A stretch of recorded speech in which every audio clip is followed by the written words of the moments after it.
straight A honor student, president of National Honor Society, choir, and student council.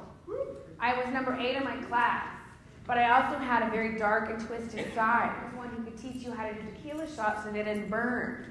I didn't even smoke cigarettes, but I would teach you how to smoke. Like, it's like, what is that about? So when I got to college, I just made a deal with myself that as long as I made good grades, I could do anything I wanted, as long as I made the grade. So I did. I drank every single night. I started getting drunk, tipsy, or wasted. I had a double life.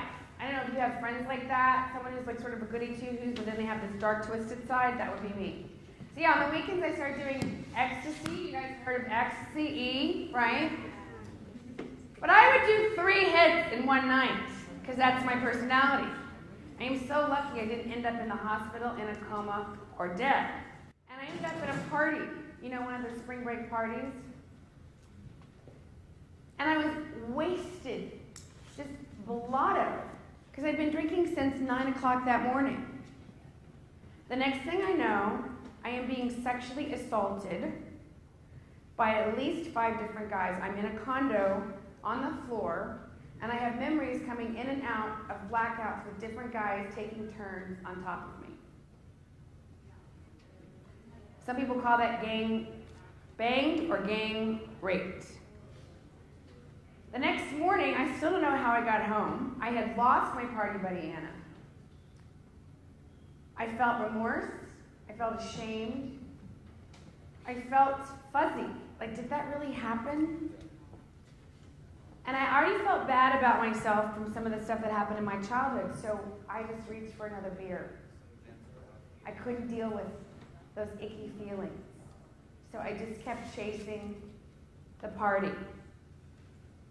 Now, lucky for me, I didn't catch anything or get pregnant from that incident. But my point is, in telling you this story, again, not to feel sorry for me, but I put myself in 2 incredibly dangerous situations in one day because of drinking.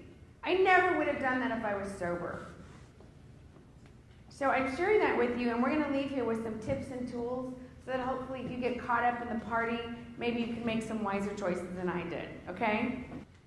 So let your limits be known. And sometimes people have an agenda, right? Like, oh, you're kind of cute. You're kind of cute. Hey, you want to go hang out? Yeah. Well, what's your idea of hanging out? Like a movie and pizza? Sure. No, not hanging out in your bedroom. It's always okay to have a conversation. Never leave your drink unattended. And again, I'm not condoning underage drinking, so I'm assuming if you're under 21, I'm talking about your Coke, your Sprite, your club soda. And here's the thing, especially if you're not drinking alcohol, you're even more of a target for the kind of people who will put in roofies in your drink. Do you guys know that? Yes. Rohypnol, KGB, there's another one, ketamine, GHB, there's a bunch of them. Did you know that they're still legal in Mexico? Yes. No, let's do it. Yeah. They're legal in Mexico. We're going to talk about Juarez in a minute. Never leave your drink unattended. If you forget, just throw it away and get a new one. If your girlfriend's like, oh my God, hold my drink, I'm going to go dance. Hold her drink. You're in charge of it. If you need to go to the bathroom, take your drink with you. Do not leave it unattended. A different dimension. You